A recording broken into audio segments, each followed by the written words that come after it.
Welcome to Small Talk, where each week we sit down to discuss the sermon-based small group questions at Wallula Christian Church. Hello and welcome to Small Talk. My name is Zach Bolin.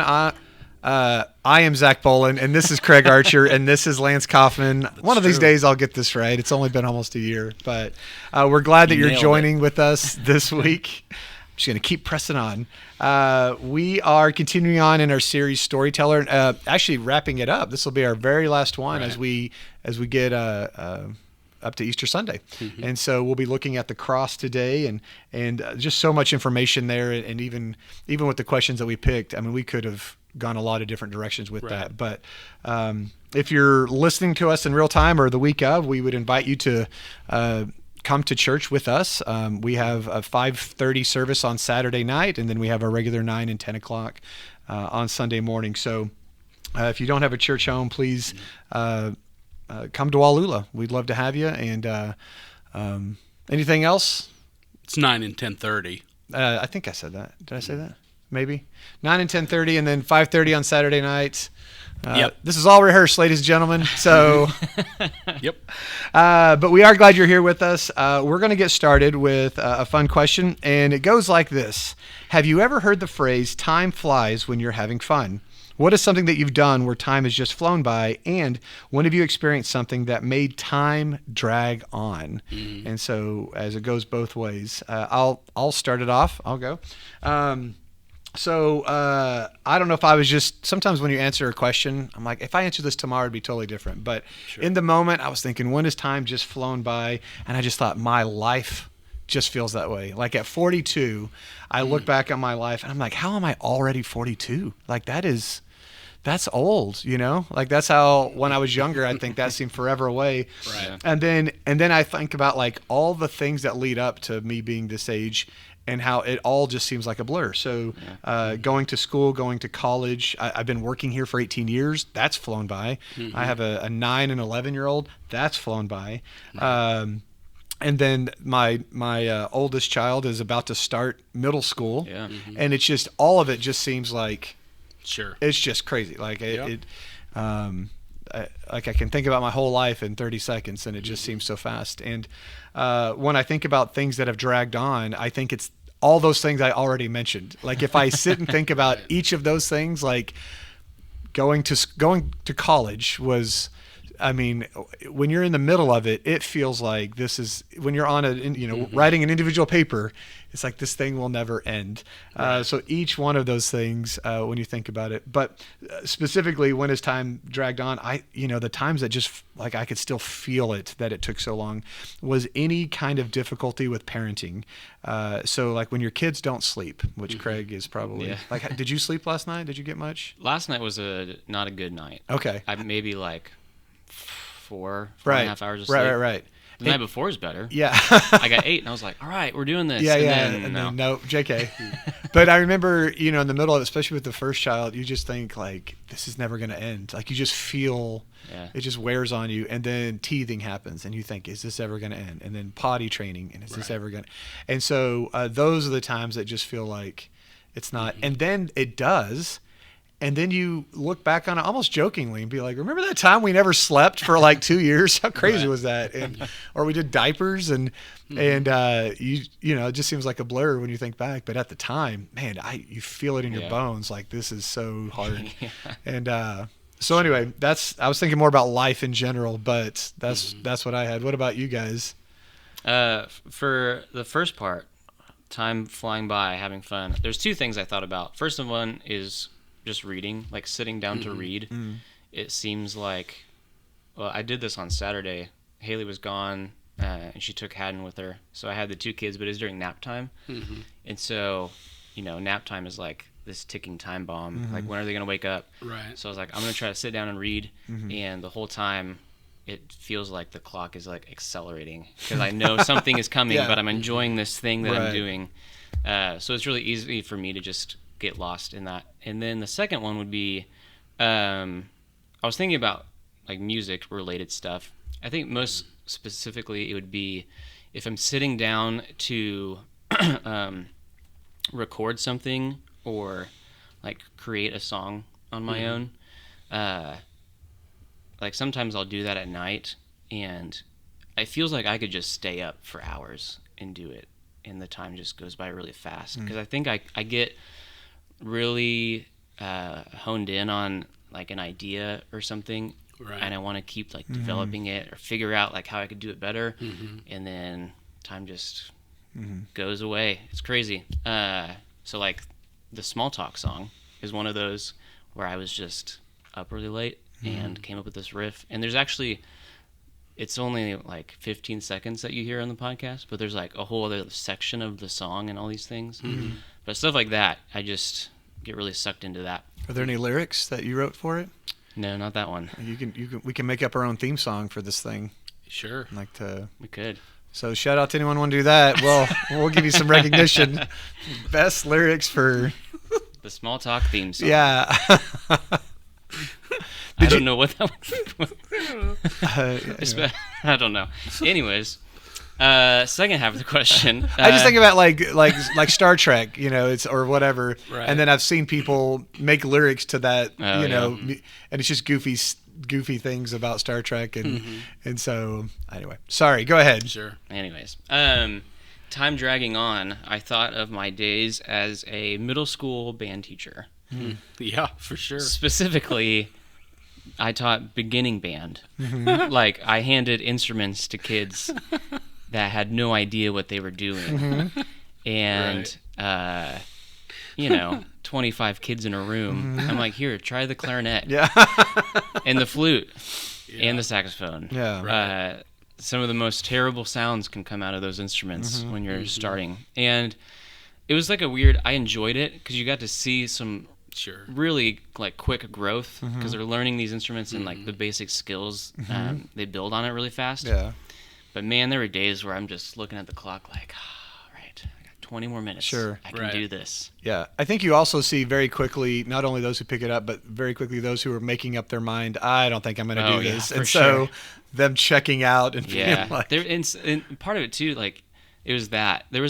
I always think of this one kid that played trumpet, and he sat in the back of the room, and he took his mouthpiece out and would just hammer away on the bell of his trumpet. Oh, just dent it up? Day after day after day.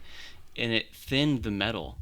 So I could go over there and just wiggle the bell of his trumpet. Oh, man. Like it weakened the metal. Was that his trumpet? Yeah. Oh, man. Yeah. I'm sure his parents so stuff were like happy. that. It's just like, what? How did I get here?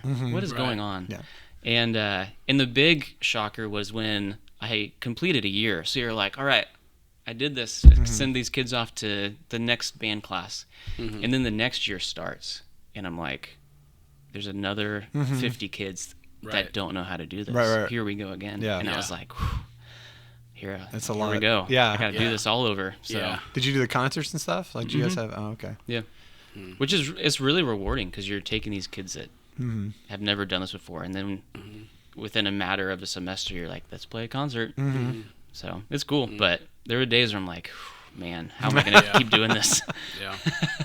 And he didn't, so... That's true. And he found Jesus quickly.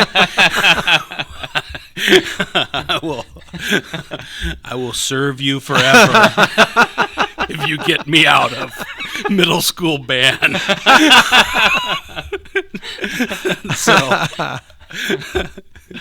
Well, what about you, Lance? Well, I kind of thought along all of those lines. I thought about movies, and I couldn't think of, when you're in the middle of a really good movie and that flies by, and it could be a 3-hour movie, and you think, oh, this is just great, and you get into a movie that you're not as interested in, it's like, whew, when is this hour and a half gonna end? And you know what's even worse about that to make it last longer is when you're with someone who really likes the movie and they want you to like it. Right. And so you're just like, not only do I like it, but I have this pressure here. Like, I'm expected to talk about it and Yeah. defend my dislike. Yeah. And, for sure. Yeah. Yeah. So that's true. I'm thinking about my daughters and their infatuation at different times with like the High School Musical. oh, yeah.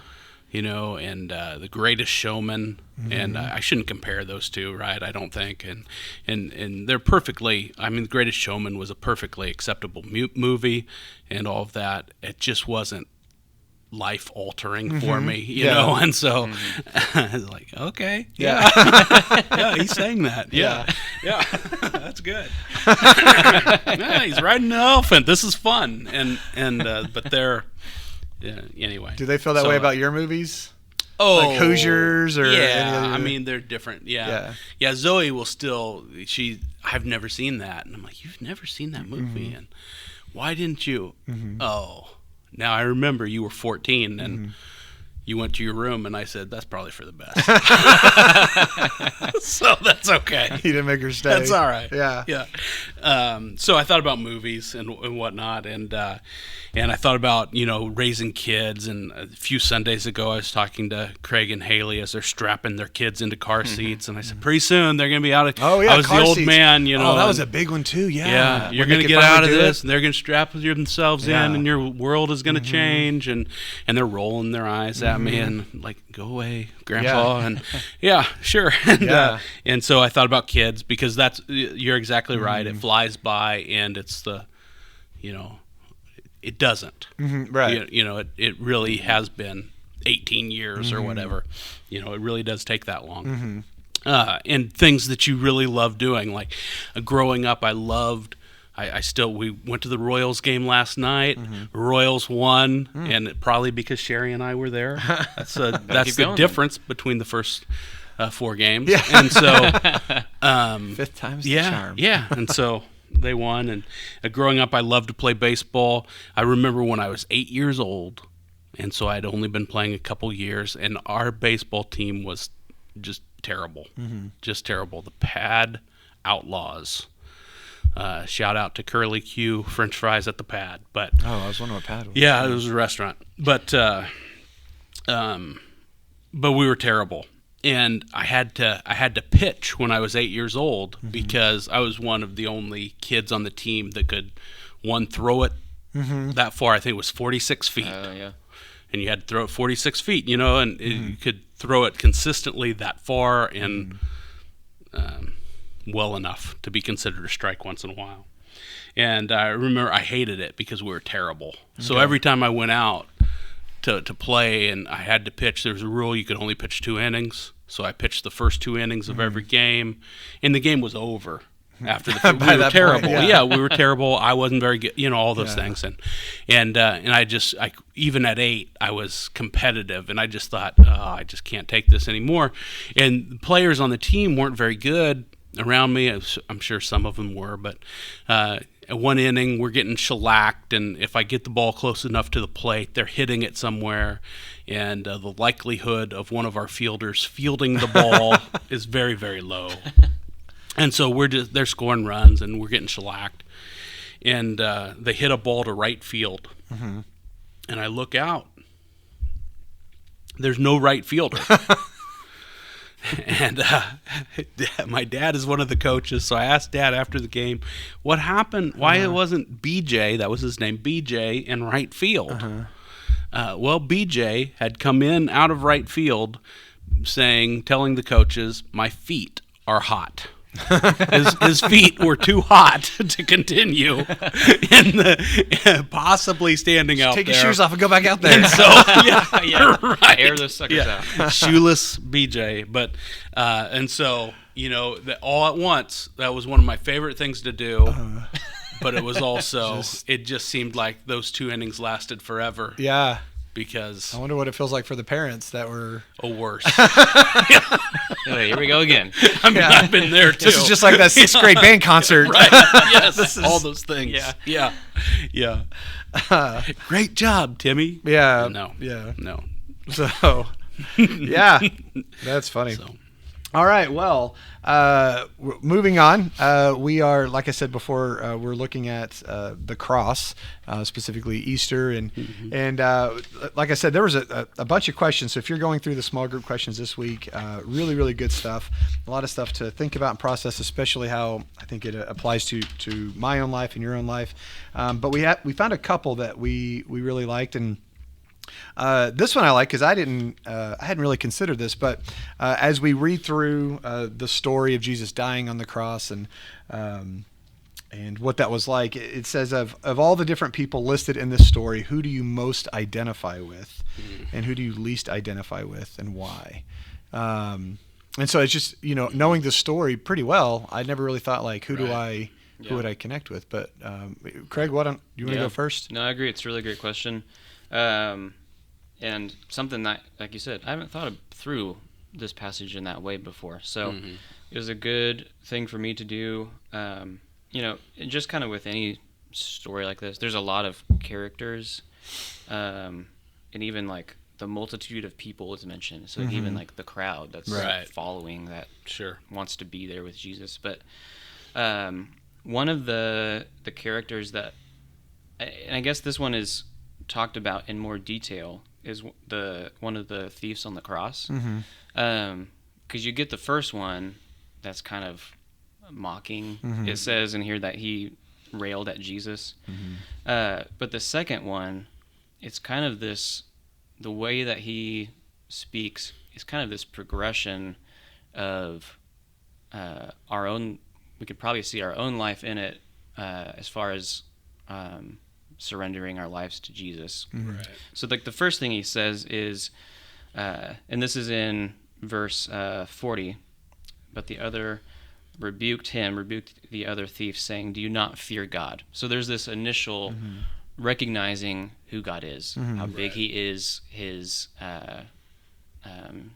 he's just in viewing his life, the thief like viewing himself in relation to God. So having a healthy, right fear of who God is. He's sovereign and in control, all-powerful. So he starts there, but then he goes on to say, since you are under the same sentence of condemnation, and we indeed justly, for we are receiving the due reward for our deeds. And so that's kind of that moment maybe in our lives, and that's just where I relate to, is I think about the moment that I got saved, and it's I see myself and the wrong things I have done, the sins that I have in my life, things that I was wrapped up in that I needed to let go of, and viewing myself in relation to God, I'm like, well, I don't have anything to stand on. Like, I do think I deserve what's been given to me. But then you keep going, and he says, speaking of Jesus, this man has done nothing wrong. So then I don't know what the backstory is of these guys, but he knew of Jesus, who Jesus was, and he recognizes that Jesus was innocent. Maybe, he had heard that this is the Messiah, this is the Son of God, who has come for this purpose, to go to the cross and to be risen on the third day. So then he asks Jesus, "Remember me when you come into your kingdom." So it's like he recognizes the sacrifice that is to be made, but then beyond that, he knows that there's something else coming. So just with it's not very far. It's like verse 40 to 42, and you see just with what he said, his view of who God is, how he views himself in relation to God, and Jesus as his Savior, and he puts his trust in him, that what he's doing on the cross is enough to save him. Yeah. And like you said, I haven't thought about the thieves on the cross in such detail before, but when you do that, it's like, man, yeah, it's just like any other story of someone coming to faith. Right. You're just like, it's right there. Yeah. So I think it's a great exercise, and that's kind of what I got from it. Yeah. Did you have one that I think you and I fell in the same trap then, because you didn't say the one you least identify with. Did you have one there too? Because I put all my effort into like, who do I identify, and I forgot the least. It's fine if you don't. I didn't think about that. Yeah, okay. I just focused on that, I guess. No, that's okay. That's okay. As I was reading it out loud, I was like, I don't know if I, but, so maybe this will be all three of us, but I was the same way. I said the thief on the cross, but I said the first guy. No, not really. I said not the one who was insulting Jesus. No, but I said the second one too, the second criminal. And what kind of stood out to me, a lot of it, obviously overlaps. There's only 2 verses here, so. Yeah. But what was it that resonated with me? And he said.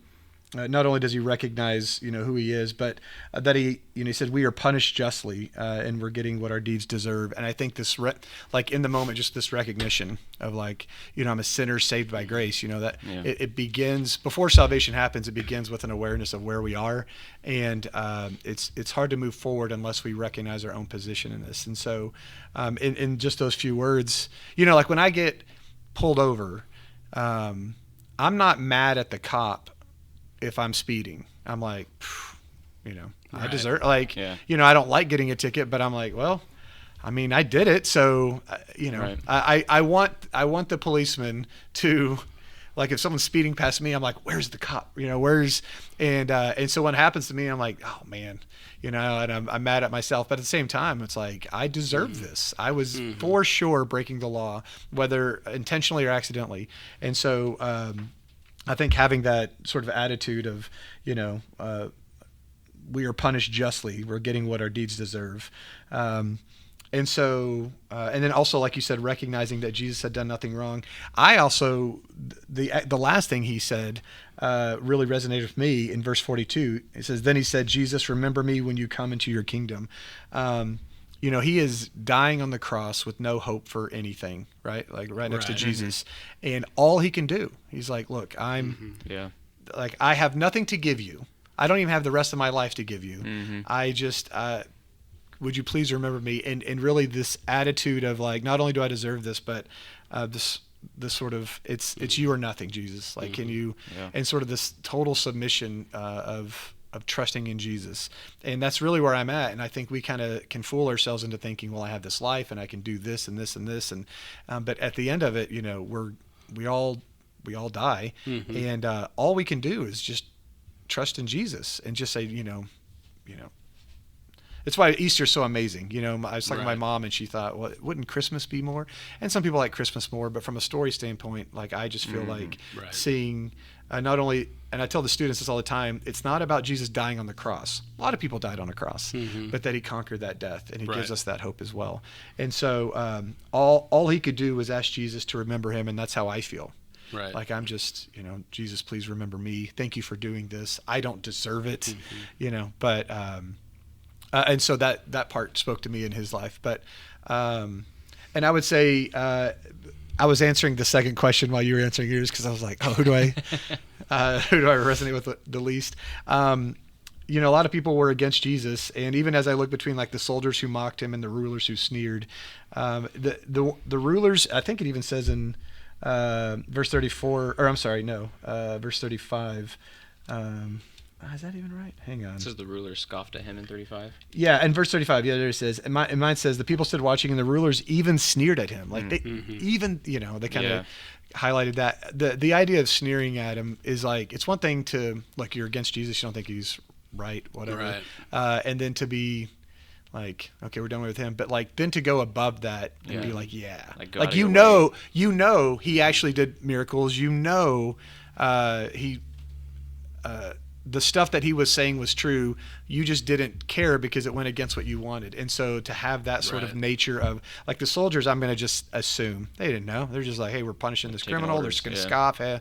But they're just deadened by having to do this a lot. But the rulers who planned it, the rulers who orchestrated it, just because he went against what they wanted. That was the one I think the least. Yeah. But. Yeah.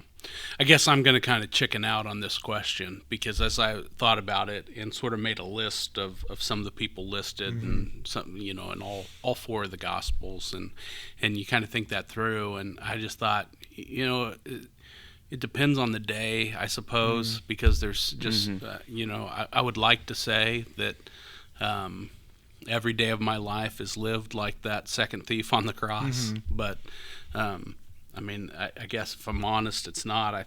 I thought about some of the some of the characters listed, and it started with the soldiers, and it talks about the soldiers gambling for Jesus' clothes. And I just thought, how many times when there is, how many times in my life have I just wanted to be distracted by something else? Yeah.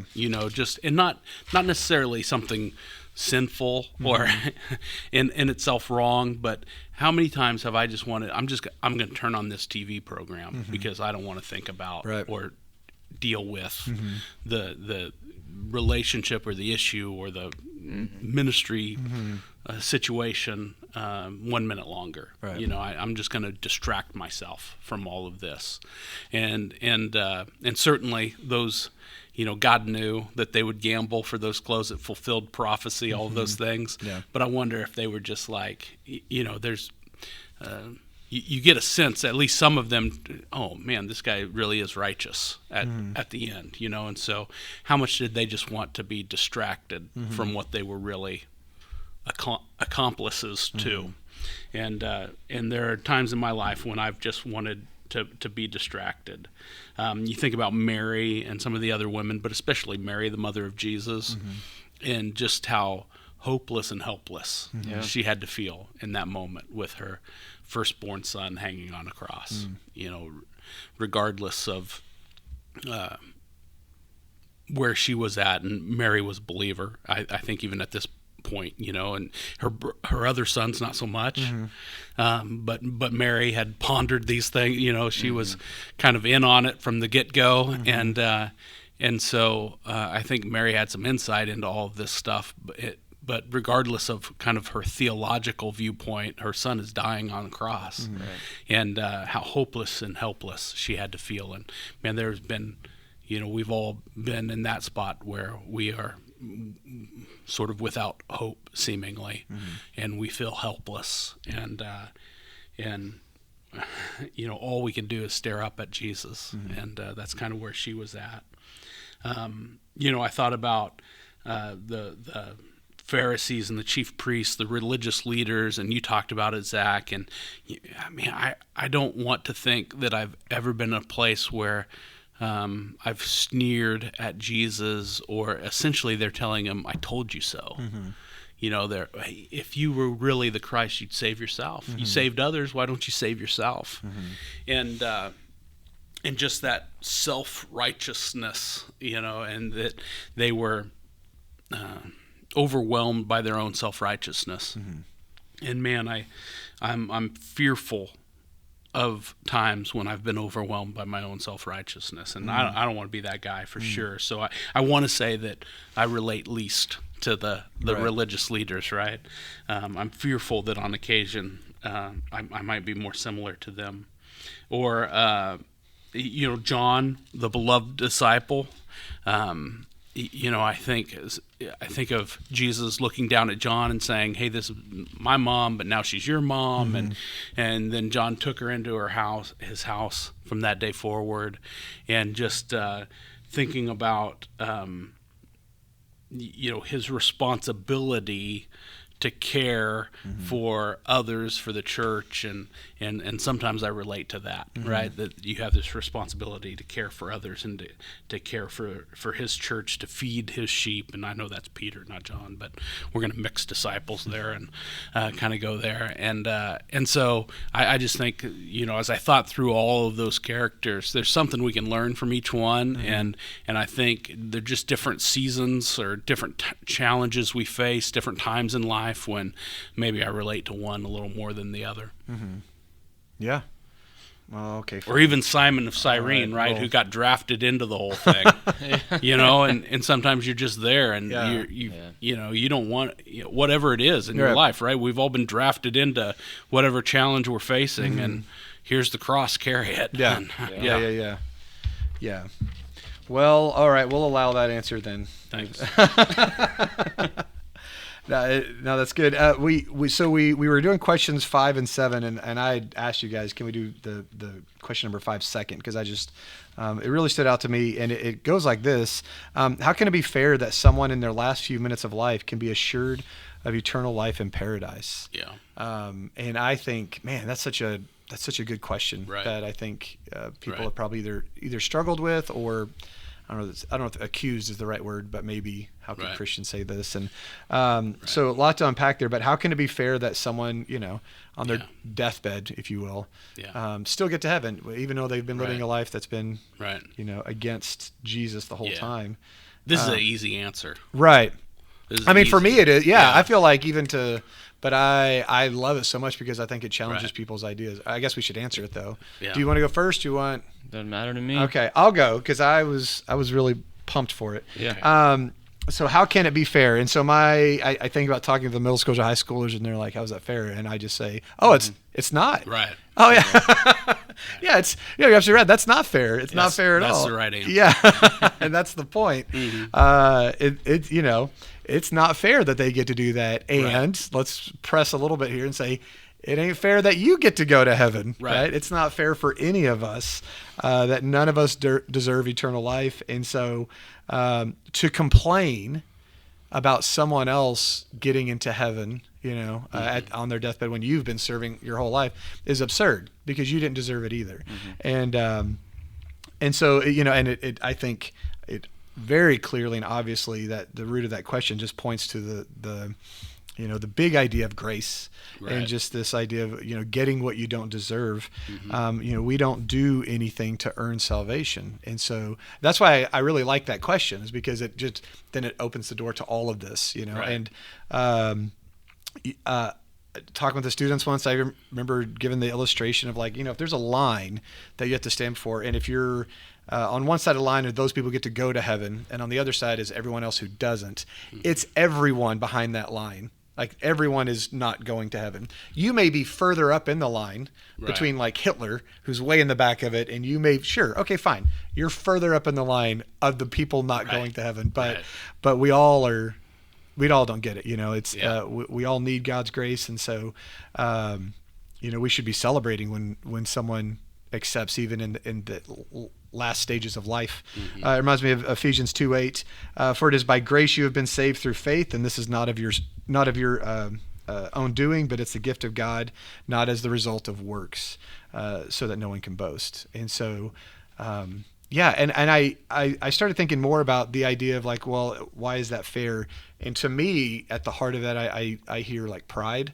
And so, because I have done all this, it's kind of like the older brother, right? In the parable. And so, pride can really mess things up. And so having this attitude of humility, of recognizing our position, like thief on the cross, right? Or even sometimes I'm the religious leader who's mocking, or, and so recognizing our place in all of that, so that we have the proper attitude of, how we see Jesus and how we see ourselves, how we see other people that we disagree with. It's just all about grace and understanding that. So that was a fun one, but what do you guys have? What do you think? Yeah, and I guess, like you said, it's not fair. So there's your answer. But I was thinking about, and we kind of talked about it a little bit last week, just randomly in my office, not knowing this question was coming up at the time, but this question and the story of the thief just really demonstrates the power of the cross and how crucial it is. Because I was telling you, I often put the cross and the resurrection, I put it under, it's like one big event in my mind, which it is. But then breaking it apart and focusing on the cross, in this moment, you see the purpose and the power of the cross immediately going into effect, because Jesus promises the thief, you're going to be with me in paradise. And that right there is that's not fair, because it's like you said, he has nothing to give to him in these last moments. He's on a cross. He can't do anything. So there's nothing he can work towards. But the grace of Jesus and the power of the cross is being applied to his life in that very moment. And that's it. We sing about the power in the blood. It's absolutely. Yeah. That is it right there. And I think it's amazing and absolutely not fair. Yeah. Yeah. Yeah. That's the right answer. Yeah. That it's not fair. I mean, we could come from it from a more theological angle, I suppose, and talk about how Jesus satisfies God's justice on the cross, and the fairness that's leveled there or whatever. But at the heart of this question is, well, how come this guy makes up his mind at the last minute? Why does he get in? And I I guess to be a little bit fair, there's we talked earlier about the two thieves, and there's a huge heart difference between the two thieves, right? They're facing the same circumstances, the same kind of suffering, and the first thief is just angry at God. I mean, literally, he's angry at God. He's angry at Jesus. If you really are God's son, why don't you fix this and fix my problem along with it? Why aren't you living up to who you say you are? The way that I want it to be fixed. The way I want it. Yes. Without any worry about anything except, and I mean, he is dying on a cross, but only worried about the moment and that situation, that very thing. And the second thief is really remarkable in a couple ways, I think. And the first way is that he ignores the first thief's comments. You think about, you mentioned, well, one of the characters in the scene here is the crowds of people. And how do those crowds of people go from shouting Hosanna a week ago to crucify him on this day? And well, the answer is the crowd. They listen to those around them, and they give in to the cries, the anger, they feed on all of those emotions from others around them. And it would have been so easy for that second thief to say, come on, we are all hurting here, so solve this, fix it. And he doesn't give in, and he Craig, you said it, that he feared God. Man, just a characteristic that is overlooked and undervalued in our society today, that there is one God and we're not him. We tend to be more like the religious leaders in this scene who say, oh no, we'll solve this, we'll fix it. And seemingly Jesus dying on the cross for that few hours, for that day, they were right. It seemed to point to their how right they were, that God punished him for his blasphemy, right? Jesus died, but they had put themselves ahead of God's plan. They put themselves ahead of God, and they didn't really fear him. And the thief on the cross did. He admitted that he'd done wrong. He accepted his punishment as just. He acknowledged Jesus as innocent. He acknowledges him as king, and he asks for help. And, he seeks Jesus. How simple is that? That he just asks Jesus, remember me in your kingdom. Your king, remember me. And he just asks Jesus for help. And there's this very famous sermon preached by Alistair Begg, and he talks about the thieves on the cross.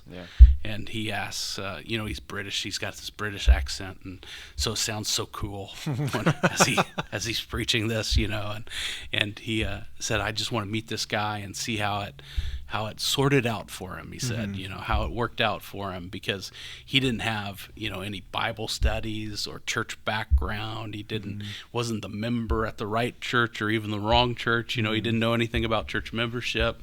And so, when he got to heaven and somebody said, what are you doing here? And what was the answer that he gave? He didn't have, they asked him, what do you know about the inerrancy of Scripture? What do you know about the doctrine of salvation? What do you know about these things? He said, I don't know anything about any of that. I don't have any answers for you. And they what are you doing here? Well, the man on the middle cross said I could come.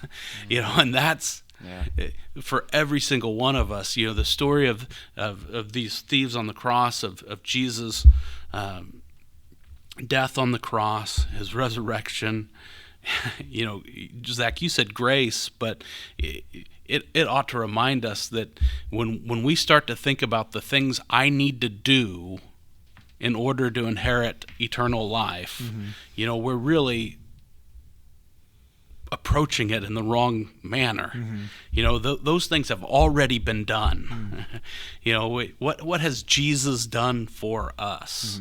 And so I guess that's why it's fair, quote unquote, right? Because the man on the middle cross said I could come. So that's the invitation we all have. Yeah, and the same for all of us. And so, really, really good stuff. Excited about this Sunday. I know that there's been a lot of work and planning that's gone into it. So hopefully you guys can join with us this Sunday, 5:30 on Saturday, 9 and 10:30 on Sunday. Right. And we'll see you guys next week. Yeah.